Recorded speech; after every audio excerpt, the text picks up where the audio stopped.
Share my presentation.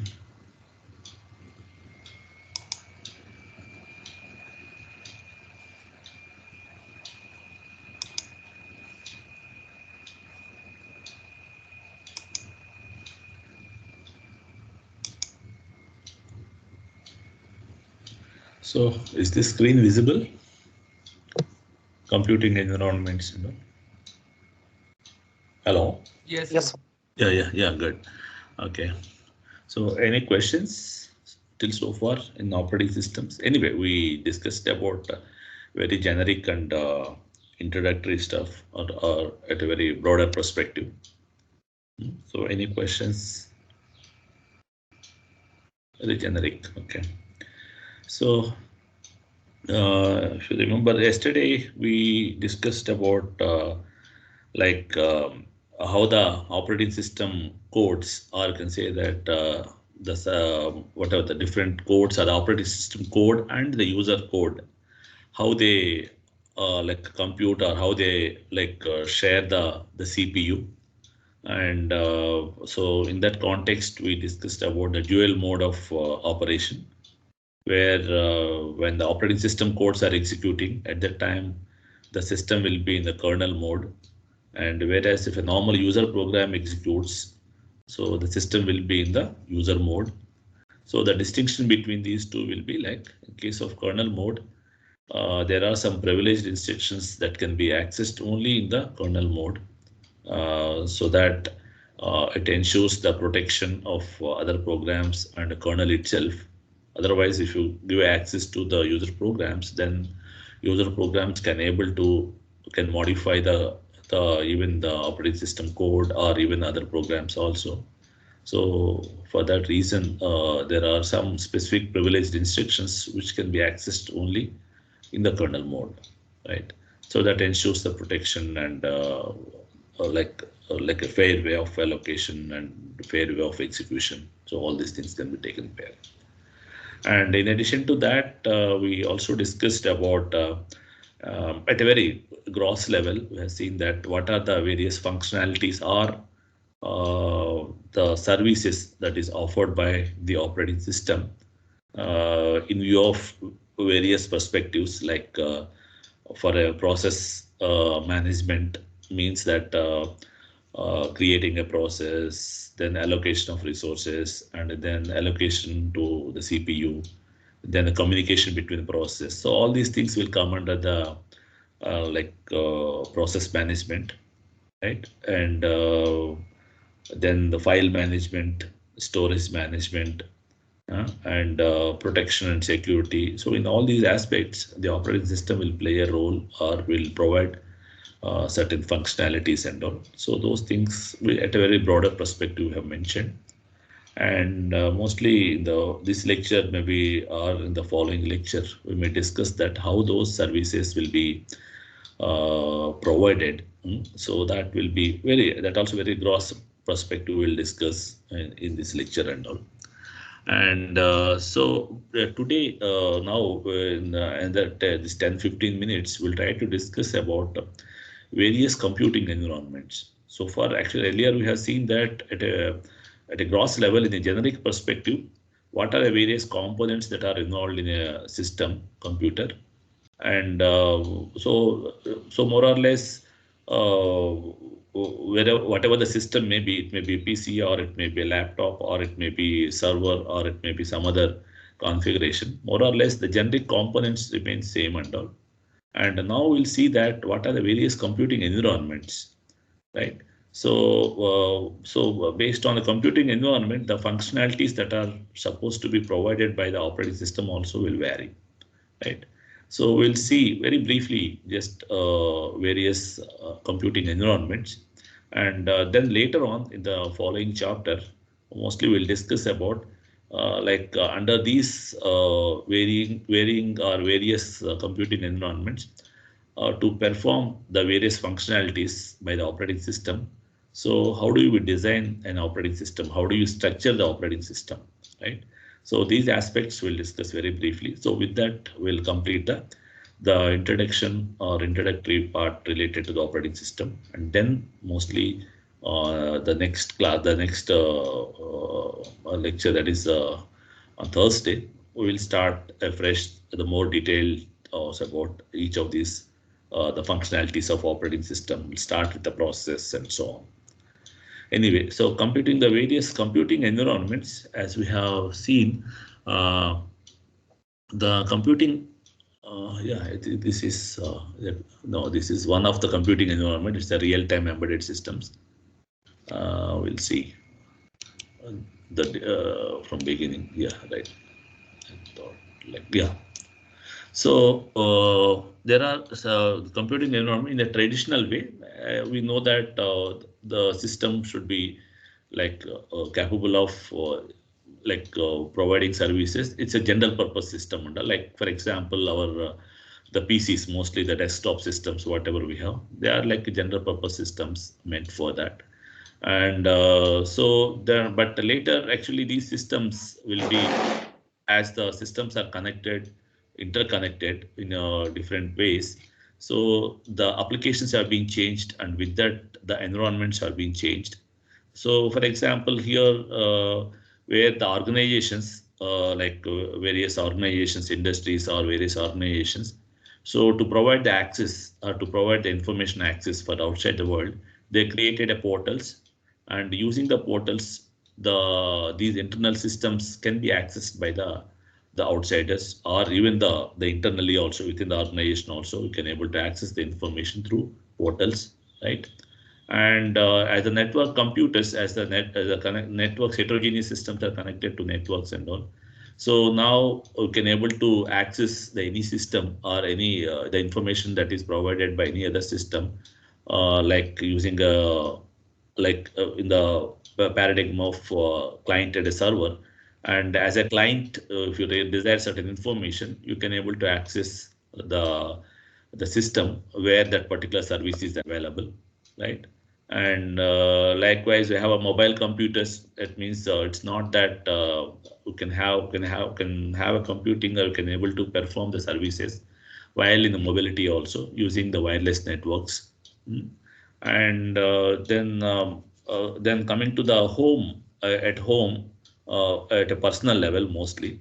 So you can see that we are using like more than one computer, more than one system at home for various requirements, for various applications and all. So at home itself, we are using multiple systems which are connected through a personal network or whatever. And since it is connected to the outside the world through network, so we can also provide some firewalls to protect our home network with respect to the users from the rest of the internet and all. So, and now we'll go to the details of different environments. Like for example, look at the mobiles, whatever right now is now very much it's proliferated, and it's very much used. Like most of us are, not only us, even the common public, almost like everybody is some or other way we are using the mobile phones or smartphones, and it has varying applications or varying facilities it used to offer and all. And the way, if you look at the mobile smartphones or tablets with respect to the normal conventional systems like PCs and other things, so they basically vary in different aspects. First thing is that these mobile phones and smartphones and all, they have various sensors and all. So that gives you, that captures the different information. And not only that, the OS that is provided, the OS that is there in the mobile has a specific and different features that are needed for the mobile devices and all. And with that, actually, it can able to create some specific apps, like for example, augmented reality and all those things can be done, can be carried out using these mobile phones and mobile devices and all. Whereas these cannot be like takes place or cannot be visualized in the case of normal conventional systems and all. And in these mobile phones, and also for this, the communication can be carried out by using 802.11 wireless protocols, or using the cellular data networks you can able to connect through the rest of the world to the systems. And whereas for this mobiles, these are the popular operating systems that are supporting the various applications on these mobile phones, like Apple iOS and certain Apple phones, and Android. It's a versatile one, like a Google Android. This is the operating system that is used in the most of the other mobile phones and all. And then coming to the distributed systems or computing environments in a distributed one, and where, as you've seen that here, we have various systems which are not homogeneous, maybe in heterogeneous systems, they will be connected through network.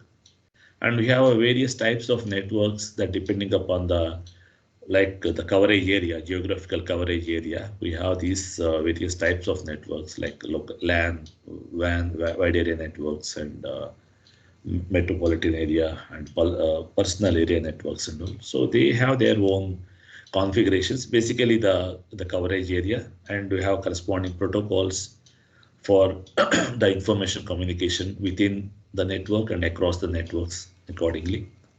And so here, basically in the network domain or in the context of network, so the information transmission will be carried out using the exchange of messages and all.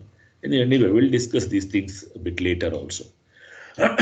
But this is just here what you need to be understand here is that actually there are various types of computing environments. One is that, for example, if you limit it to the mobile smartphones and all, so that's a kind of environment where the requirements are different, the applications that we make use of them, and there are some there are some generic and common applications that will be carried out across all the environments, but there are some specific things that will be carried out on each of these environments. So that's what we want to observe over here. And for performing that one, so how the operating system functionalities will vary as you vary the various environments and all. And yeah, this is also part of a distributed computing environment, and this is part of that, a subset of that. And here the environment can be viewed as a client server environment. As I mentioned, like for example, this we experience in the day-to-day life and all. For example, when you are browsing a particular website or a particular web page or a particular file, so in that context, we can say that the file wherever is available, it can be viewed as a server, and that means from that server we are accessing that file, we are downloading or we are retrieving the information from that. So the system where it holds that particular information or particular file, whatever, it's known to be server. And since we don't have and we want to retrieve the file, particular web page or whatever, image or whatever, so in that case we need that. We don't have that information. We are accessing that information from a particular system, and that system which holds that service or which holds that application can be viewed as a server, and the one which is initiating to get the information, it's known to be client and all. So that way, the client actually it becomes an active, and it tries to contact the server from which it used to get the information. So that way, this is one way of one kind of environment or one kind of methodology which you can able to get the information from the place where it is available and all. So in that case, the names client and server means actually the server which holds that information, which contains that information, that server, that depending upon what it holds. Suppose if it contains some files and also known file management and also might be file server. Or suppose if it contains some database and all, you can call it the database server. And if it contains some web pages and all related to something, you can say web server. So, or if it is meant for some like a GPUs and all, where it used to provide a computation, it's known to be computing or computational server. So likewise, these services are offered by a certain systems or certain place, and we can use that as a server. And those whoever want that service want to make utilization of the service and all, so that can be viewed as a client and all. So that way, as a suppose when you're browsing the internet, so through browser, whoever initiates the connection, so that is known to be, that can be viewed as a client. And then the server, first it initiate the client initiate the connection to the server, and then through the connection, it sends the request and it receives the information from the server. Either it may be a web page or a file or whatever it may be. So this configuration is known to be a client server configuration, where the client is the one where which initiates the request, or and afterwards a connection may be performed, and through the connection the client and server will communicate. So with that the client can get the desired information from the server end. And there is another environment. This is known to be a peer-to-peer environment, or the peer-to-peer networks. So here the concept of client and server is no more exists. That means here the nodes can be acts like a clients as well as a server also. Means a nodes or systems, it has certain capabilities, it has certain services, and it cannot contains like everything. So therefore, so whatever the services it has, so to provide those services, it acts like a server and all. And whichever the services it needs, whichever is not existing, and in that context, it can be acts like a client and all. So that way here the node can be viewed as a both client and server and all. And so therefore here the corresponding the connectivity or connection among the nodes are known to be like peer-to-peer networks and all. And here all nodes are considered as a peers. It means they are neither server nor client and all. They act like both client and server, that depending on the requirement and all. And here a server, a node want to join into the peer network. So that node, whatever the capabilities, what are the services it has to register to some centralized lookup table or some centralized system and all. It has to first of all get in touch with the centralized system, and it has to inform that, yeah, these are the services it can able to provide, like whatever it is. So that way the centralized repository or centralized system should contains the details about the which node contains what services it has, and also all this information is maintained by at a centralized system and all. And then afterwards, that is one way. And another way is that actually, suppose for example, a client, a particular node wants certain service, for example, and simply broadcast its request, whatever the service it requests, it simply broadcasts the it request. And the other node, suppose it has a particular service and all, it will respond. It will respond. So this is known to be a discovery protocol, and also by using that, one can able to come to know that where the service is available. So with that, the client can able to take the service from the place where it is available and all. Right. So the examples for these kind of a peer-to-peer network, the applications that run over the peer-to-peer networks will be like, for example, the chatting, internet chatting, and voice over IP, Skype. So these are the various services or applications that will be run on these peer-to-peer networks. Then the another environment known to be virtualization, and most of us, all of us, are now familiar by this time. So here, this is the normal conventional way of computing system, where we have a hardware, and to get the services of the hardware or to make use of the hardware by the application programs and all, we'll use the kernel or the operating system, and the operating system will provide the services, or will make you will provide the services to the application programs in making use of the hardware and all to get the work to be done. And whereas in case of virtualization, the idea here is that you can able to run the multiple programs, or like whatever the application programs, or whatever it requirements it may be. So it can able to run like on a same on a particular hardware. It abstracts the hardware and the underlying operating system. And by using this virtual machine manager, it create a view that like for various processes, it creates various environments and all. It means that a same machine on a same machine, we can able to run multiple OS operating systems. You can able to run that depending upon the whichever the process needs, whatever the environment it requires, it can able to create a specific environment. Like for example, a particular process it want to run in an environment of, for example, like Mac OS and all. For example, some other one in the Windows environment, some other in some other environment. So all these environments can be virtually provided by using a virtual machine manager by using the underlying hardware.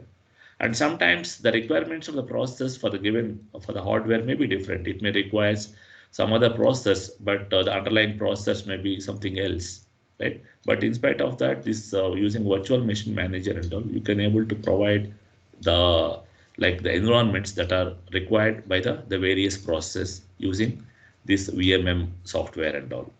So this is a concept of virtualization, and this virtualization we are using in an extended way in the context of a cloud computing and all, cloud computing.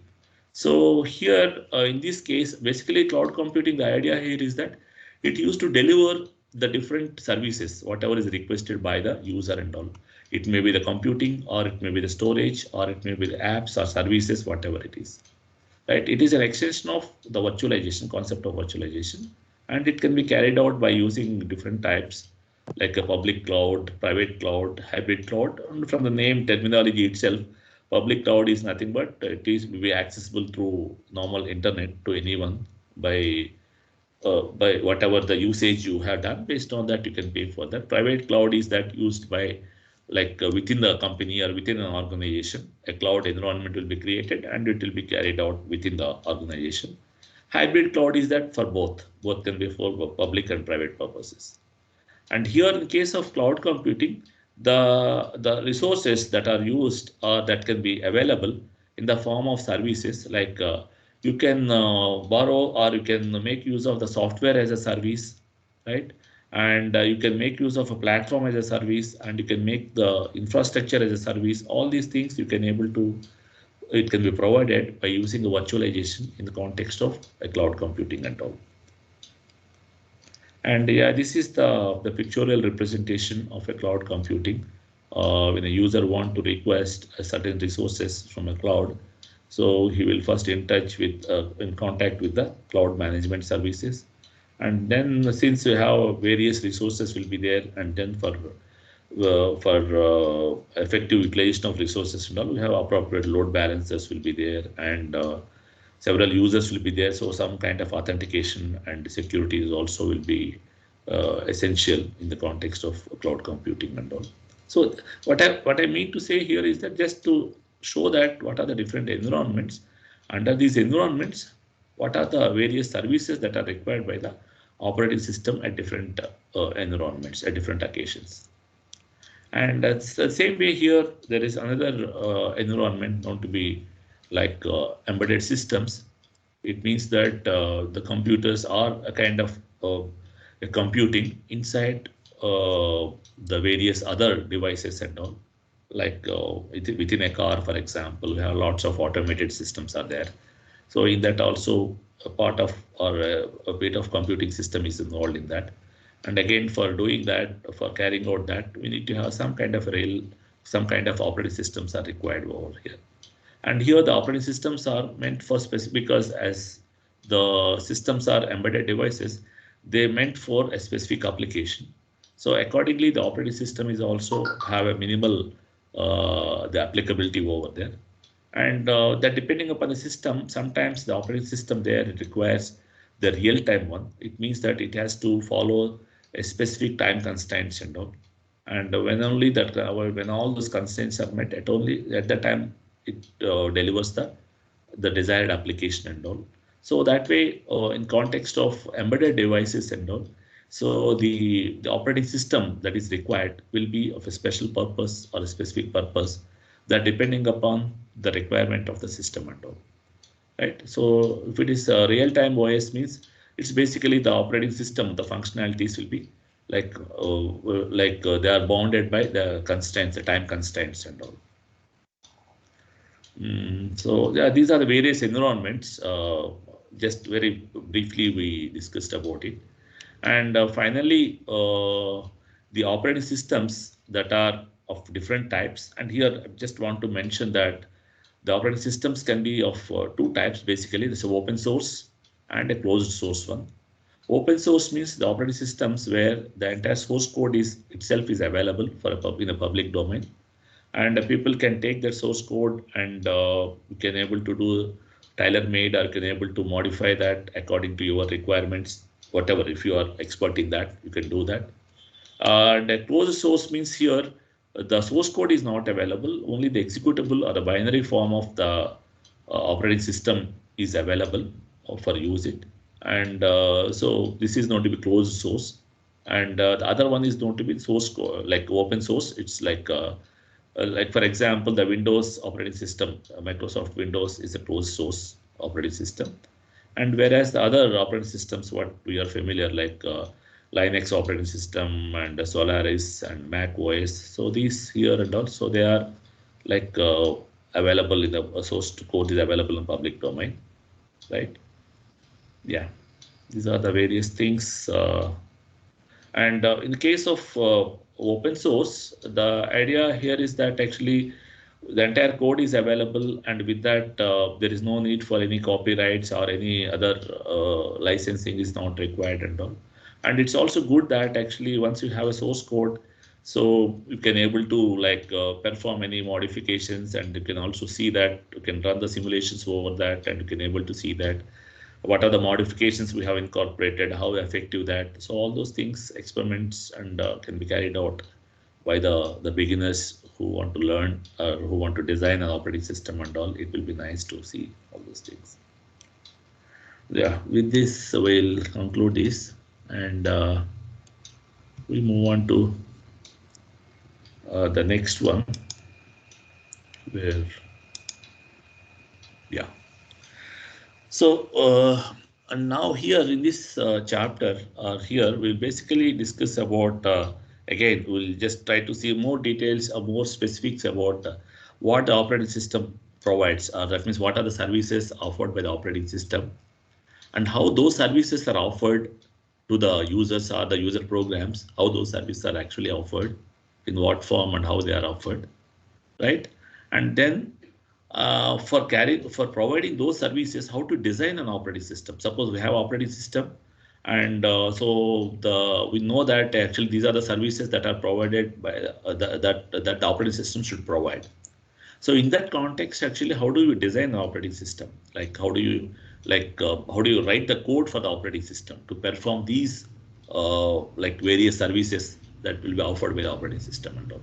So basically, in this chapter, we'll try to discuss about like what are the services provided by the operating system, and then how do you go about, like how do you design an operating system to carry out or to provide those services and all.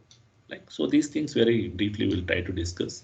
And under this, we can see here like the system service, operating system services and all. And under that, we'll try to discuss about the one thing the operating system provides is that a convenient interface for the user. So what are the various types of interfaces operating system supports or provides? And system calls are nothing but they are the functions that are used by the that are used the in the where the operating system provides those function calls and all.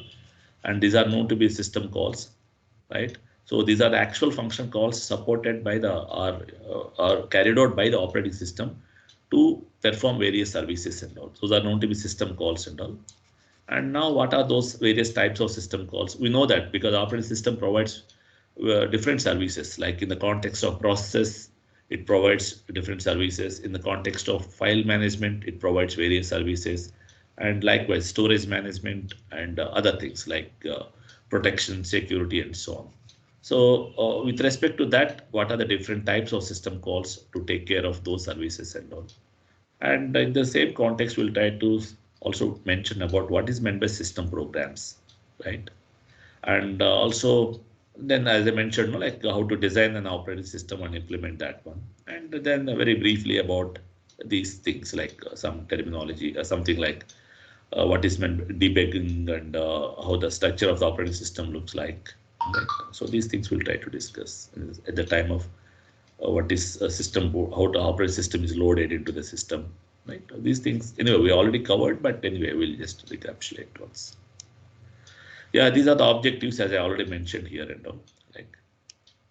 And yeah, coming to the various services that are offered by the operating system. So as we know that the operating system is in between the hardware, which is the below the operating system, and then the above the operating system will be the user applications or the users and all. So the operating system has to provide services since it is in between these two, so it has to provide the services to the user. So that was the ultimate objective of the operating system and all. So whatever the user requests, whatever the user applications, user services, user requirements, it has to satisfy. And at the same time, since it was there, the hardware, so it also has to take care about some services from the system viewpoint, from hardware. It means that what are various components and also how to make sure that the utilization of the resources that are available should be in an efficient manner and all, and how to protect these resources, because there are several users want to make use of the system and all. So in that context, actually, how to protect these resources, how to effectively utilize these resources and all. So all these things we'll try to discuss.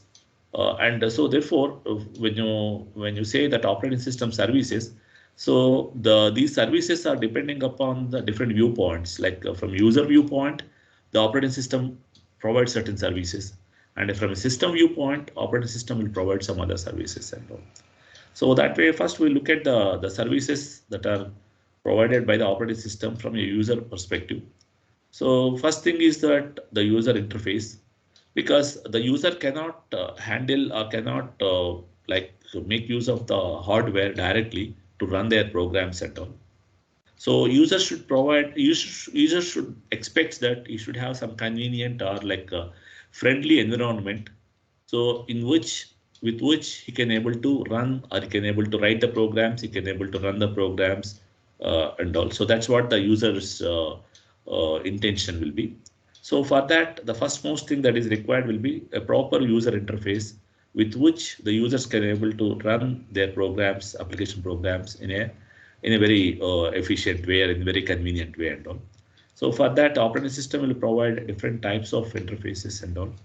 So these are the command line interface and the graphical user interface, and the other one is going to be batch interface, where most of you are not familiar and all. So this batch interface is basically used. This is the interface that was used like at the early times at the beginning of the system, where the applications are mostly the non-interactive. The applications are mostly like computational and like the record keeping and scientific applications and all. So mostly they are like non-interactive at that time.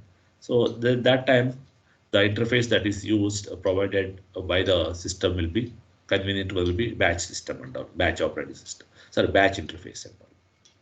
And we'll see that in when I'm discussing about these two interfaces. At that time, I'll just mention about how exactly the batch interface looked like, how it used to be. So these are the interfaces, and then as we know that the ultimate goal of the users will be is to run their programs, right? Like for example, when you click the web browser, it means that you are running a browser program.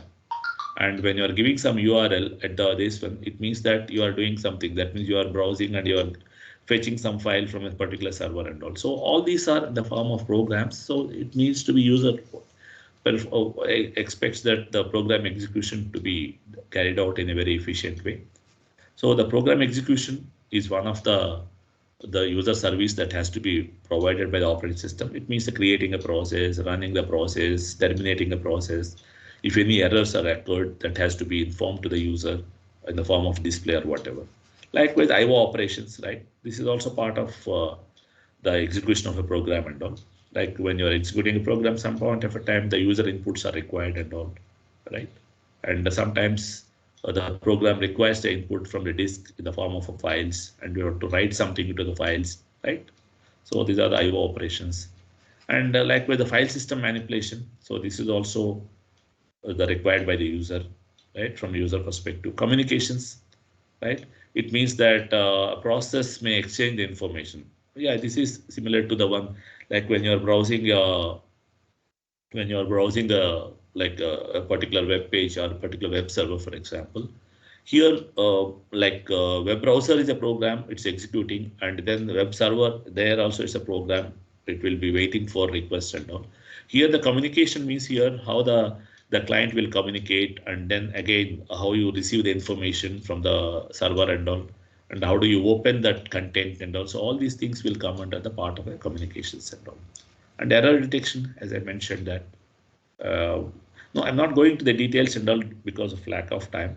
So error detection, when you're executing a program, sometimes it may be you can expect certain events which are not supposed to be. So at that time, the operating system will take care of these things by running it some appropriate routines, right? So these things, these are the various services that are expected from the user perspective, right?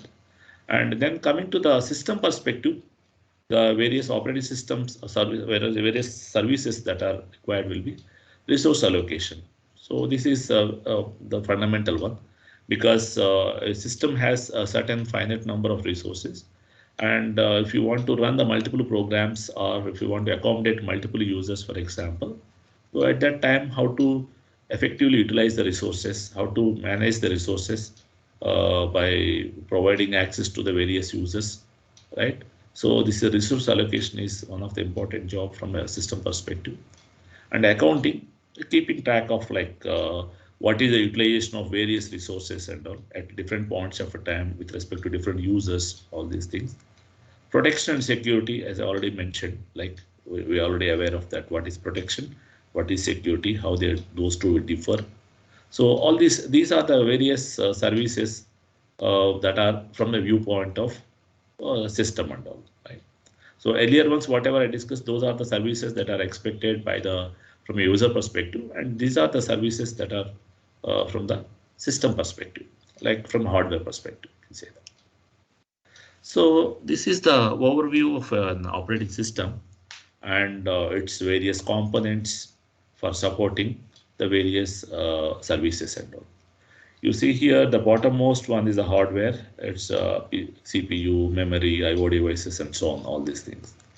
And the topmost one is the users, right?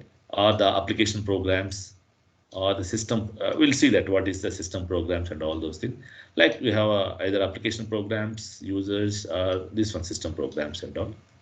And to run these things, whether it may be system program or application program, to run these programs and all. So the operating system should provide a convenient environment, and there are the different types of environments, different types of interfaces here. Command line interface, as I mentioned, batch or GUI, or any one of them, or like the multiple interfaces also can be supported.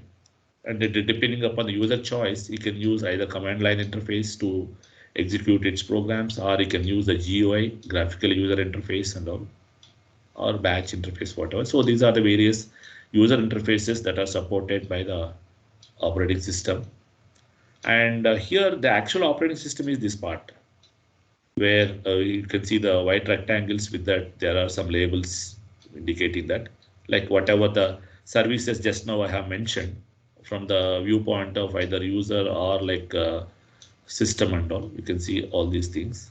And so this is the actual the kernel or operating system and all, right? It contains a set of the functions or like routines which supports these various services and all. And you can see error detection, protection, and all these things and all. And here you see there is one bar known to be system calls and all. This is a system call interface. System call interface. So with this interface, these application programs or system programs, whatever is there. So these programs will make use of the service. Suppose as we already come across, right? So we give some examples also. Suppose we want to take some input from a keyboard, or if you want to like display something on a monitor, for example, or if you want to transfer the content from the disk to the main memory or whatever. All these things where the operating system involvement will be there, right? Or in context of multi-programming, for example, all these cases operating system involvement will be there. So in that context, so these programs will interact the operating system through this system calls interface. And all these services are provided by the functions like a function calls, which are part of the operating system. Those are known to be system calls. They are the actual system calls.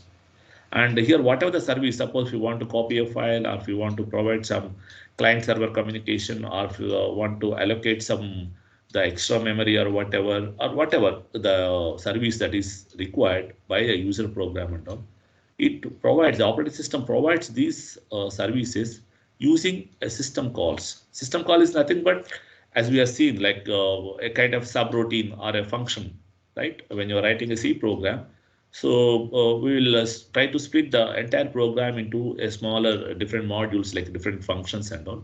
And whenever we require, just call that particular function, and the function will be executed, and it it gives you the output as per the function code.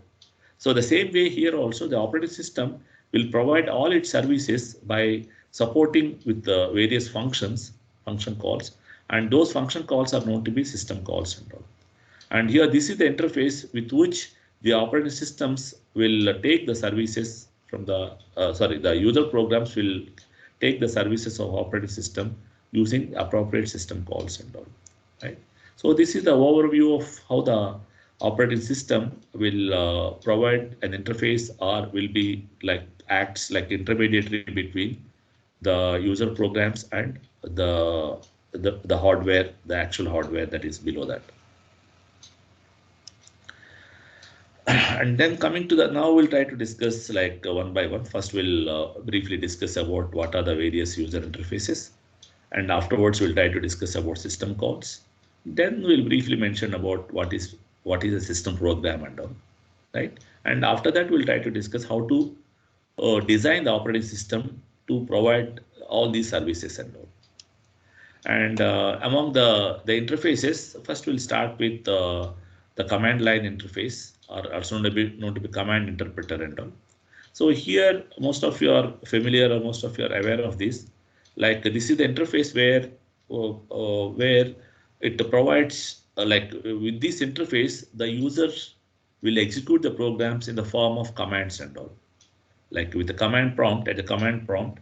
So whatever the user want to execute, he will execute that program in the form of commands. He will pass that, he will like whatever the command he has to execute, whatever he want to execute, he will give that as a command in the form at this interface and all. Then you enter that command, then that command will run, and that whatever the user, whatever he want to run, that will be run, that will be executed and all, right? Suppose, for example, you want to copy a file and all, or you want to create a directory. So all these things and all will be carried out, will be done at a command line interface, where user will just type the command, and then he just press the enter. So the moment once you press the enter, then whatever the user want, so that will be executed by the system and all. That the operating system will will carry out the execution of that particular command. Like for example, you want to copy a file, contents of one file to other and all, or you want to create a directory, or you want to run something like you want to run for example, some C file, for example. So all these things you can able to do it at a command interpreter. So we have seen all of you also. Like we will first, the command interpreter, for example, will be like first you compile the file, and then that becomes executable, and afterwards you can able to run that executable file, right? So that way, this is one of the interface where we have a window, and in that window, at a prompt where you provide the desired command, or desired whatever the execution, desired program, whatever you want to execute, so that you can able to execute by just feeding to the system as in the form of commands and all. And sometimes this will be implemented by kernel, and mostly it's not. It's like it will be supported by the kernel, but it will be outside the kernel in the form of system program. We'll see that what it is. And it has, these command interpreters may have the multiple flavors. That means multiple environments it will provide in the form of shells and all. Like we have different types of shells, like a bond shell, like a K shell, and so on. Anyway, don't bother about it. More or less, all the cells will provide the same functionalities, but the way it resembles, or the way it provides will be different. So that way, these command interpreters with the different flavors can be viewed as a different shells and all. And the way this command interpreter will execute the commands will be, there are two ways basically. And sometimes actually the command interpreter contains the actual codes. Suppose, for example, you want to copy a file from one file to the some other file, for example. So the command, it will be, you will put a CP and then source file and command and the destination file and all.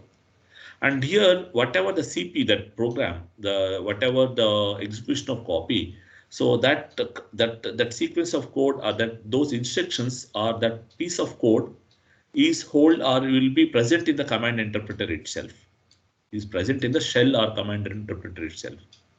So that way, sometimes the command interpreter itself contains the codes of all these those the basic commands and all. And sometimes, the most of the times, it not holds any of these things. It just provides an interface, and all these codes, like for example, CP, it's nothing but it's a command where it provides a copying of one file into another and all. Like you are creating a directory, for example. So there is a command for that. Likewise, we have several commands will be there. All these commands can be viewed as, or can be treated as a system programs and all. That means there will be some, it will be just be there as a form of a file and all, and that file will be available in the system and all. And whenever you enter the file, whenever you enter, suppose for example, whenever you enter CP, it means that the command interpreter, it doesn't contains the code of that. It just search for the file name with CP and all. So where just fetch that file, and then it tries to execute that the content of that file. That means within the CP you have the instructions will be there which used to like perform the copying the files and all. That means the CP, it again the CP, that particular file also expects some the file name, input file name, output file name, and all these things will be part of that particular CP file and all. So that way, the command interpreter, sometimes it holds the codes, and sometimes it instead of holding, instead of keeping the codes, built-in code and all, it just maintains, it just provides a very simple interface for the user. And all the things, whatever is there, they are available in the form of different files or system programs and all. And whenever, suppose if you want a particular command, that command will be searched from the space, from that in the system programs, and it will fetch the desired system program into that, right? So that's the reason that sometimes when you type it, a particular wrong command says that the command doesn't exist or something like that, right? So there are two ways. One thing is that the command interpreter itself contains all the codes corresponds to all the commands. And the other way is that actually the command interpreter just provides a very thin interface, nothing it holds and all. And whatever the user specifies in the command line, so that particular file will be brought in and that file will be executed and all. And in that case, no, like suppose otherwise, no, like for example, if the command programs are built in a command interpreter, at that time, every time whenever you modify that, you need to again you had to like the command interpreter also will be modified. Whereas the extensions will be easier, where if the command interpreter doesn't contain these programs and these programs are separately available as system programs, in that case, the user also can create some programs and he will be later placed as a system program, so that he can also tailor made certain commands also. So that way you can make use of these whatever these different like very frequently used routines in the form of system programs, and they later you can use it through command line interface. You can perform the execution. Right, and so this is an example view of a command line interpreter, how it looks like. You can see here there is like you can see this is the prompt and all, this is a W which provides the different information here. And similarly, you can see that IO stat, it means that the statistics related to the input and output devices maybe, like various resources maybe. It contains the two disks, maybe the CPU and other things and all. So likewise, you see that at the prompt we are giving ls indicates that whatever the files that are there in the current directory. And if you want to know about the directory PWD, that is the present working directory. So what I mean to say is that here, this is the interface where just in the window, it provides environment where the user will enter the commands, and then the commands will be executed by the operating system, and with that you can get the desired outcome. So this is one way of providing interface, like known to be command line interface, where the user will execute its programs at the command prompt by giving as a input as a commands, right? And the other interface is GUI, which all of us are very familiar. Like this is the more convenient for the user to access the system in the form of like by using a mouse, a keyboard, and a monitor and all. You can, yeah, basically here the interface will be provided in the form of icons with different symbols and icons and all, and where these icons represents the files, programs, and so on. And these icons will be selected using keyboard, this mouse, and by clicking the mouse appropriately, you can get the desired information. You can select it and all these things. So this is the kind of another user interface to the system provided by the operating system, known to be graphical user interface and all. And it's the most convenient one or for the user and all. Like say that the user, the operating system's main goal is that it provide convenient and easy to use the system and all. So if you have a command line interface and all, unless the experts are people whoever very frequently use the system and all, they can remember the commands and all of them. Otherwise, no, it is difficult to remember the commands and all of them. So whereas in case of GUI, all these things are provided on the desktop itself we're using different icons and all. You need not remember and all. And you can just by using the mouse clicks and all, you can able to see that what is there, and whichever you want to execute, you can able to do that. Right. So this is another interface, not to be GUI, graphical user interface and all. I'm not going to the text part of this. And examples to this graphical user interface provided will be like as Windows is the platform, Windows operating system. It basically provides the GUI, and it also supports command line also. So most of the operating systems provide both of these things, command line interface as well as the GUI also, right? And yeah, like you can see here, it's listed out like Microsoft, then Apple, Mac. It provides both, and even the Unix also provides both and all. And here in this context, just I want to mention the what is meant by batch interface and all.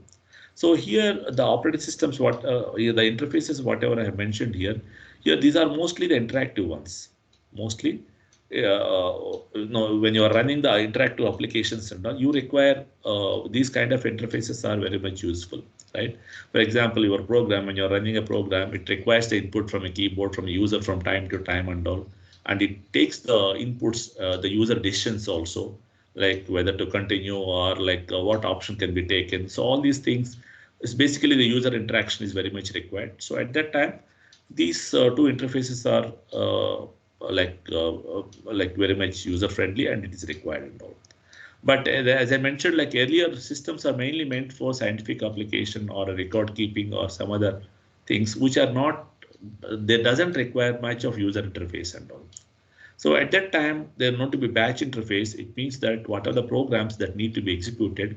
So all those programs will be kept in a one file in the form of sequence of commands and all. And then that file will be given to the system and all. And then as per the sequence of those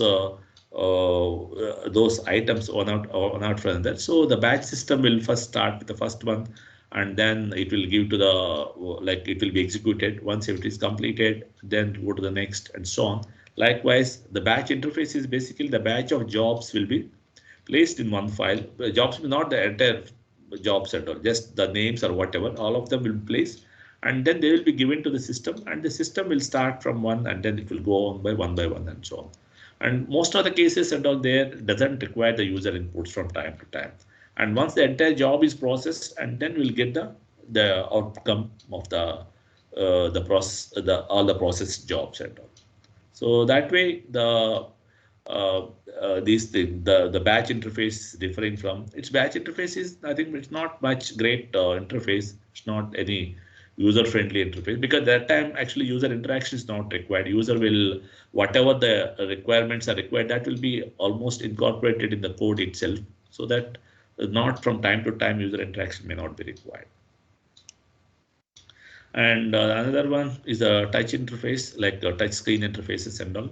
This is particularly all of you for a mobile and smartphones and all, where you don't have the like keyboard or mouse interface, or like a mouse cannot be used over here and all because of the tiny device and nature of a devices and all. So here the touch screen or the gesture based interface is required. So accordingly, here these are the touch screen interfaces and all, and the voice commands, that is also another way to handle or way to interact with the system and all using, right, and screen and all, right. And this is an example of Mac OS X operating system interface and all, like in the form of different windows and icons both. Yeah. Then after going through the various interfaces, like basically two popular interfaces. One is command line interface, other one is the GUI. And now in the recent these mobile phones and these iPads and all, you have the touch interface. That's the other one. That is also similar to the GUI, but where instead of mouse for wearing selection and all, mouse based selection, instead we use the touch based selection. Yeah, the next one is the system calls.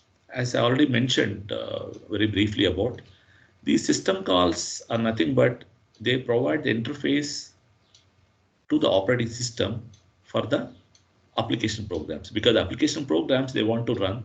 So for running for execution of application programs, they need the services of operating system because they need the input or they need to have a disk access, and sometimes some message to be displayed on a monitor. So likewise, they need the various operating system services and all. And these system calls provide the interface to the application programs as interface with which the application programs will access the services of operating system and all. So there's a programming interface to the services provided by operating system. And usually these system calls will be written in the high level language system, C or C++ languages and all. And these system calls are not directly accessed by the user programs. It means that your user, that means when you're writing a program directly in the C program, you can't directly access the system call. That means you cannot directly call the system call by the user program and all. Because one thing is that the system call will be like a bit complex, and another thing is that the user programs cannot directly access that. The reason is that actually like later I'll just mention that because of the portability issues and all, if you can able to access the system calls, one thing is that the because as I already mentioned that the user program will run usually in the user mode where there are certain things which cannot be accessed directly by the user program. So basically to access the system calls, there will be some interface will be provided, and through that interface or through that interface utilities, you can able to access the system calls and all. So those are known to be the API, application program interface and all. And these application program interface, they provide the various functions and all. And with those functions that internally, suppose, for example, in case of C, for example, as you are familiar, suppose we want to capture the input from from a keyboard, for example, we are using a scanf function. Likewise, if you want to display something on a monitor and all, you are using printf. So likewise, if you want to read some file and all, you use some fread or whatever. So likewise, all these are those are the function calls that are supported by the specific APIs and all, right? So these APIs will support those function calls, and with those function calls, we are making use of the system calls through this particular interface and all. So with that, actually, the actual users doesn't know about the system call, what it is doing and all, like how it is actually performing. So those things are not aware. Simply, the users has to follow the syntax that is provided by the application program interface API and all, right? So to handle these to make use of the system calls and all, so there are three different types of APIs, very popular APIs supported for the corresponding operating system calls and all. So for a Windows system like Win32 API, which provides the API, that is application program interface, it's nothing but it provides the varieties of functions. and through that functions you can able to access the operating system services and all. That means through that API functions you can access the system calls. So once that system call is nothing but it's a function supported by the operating system. Functions carried out functions meant for carrying the services of the operating system. And so the POSIX based system, this is another API which is supported by basically the Unix and Linux and Mac OS and all. And for case of JVM for the Java. So these are the various APIs, three popular APIs, so with which you can able to access the system calls and all. Okay. Yeah, the next we'll go to the details of the system calls and system programs, other thing. So before going to that, so let's take a break. Okay, so just take a break for 5 minutes, and after that we'll come back and start and continue the lecture.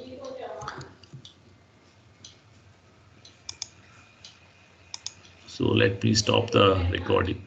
Let me stop the sharing and let me stop the recording.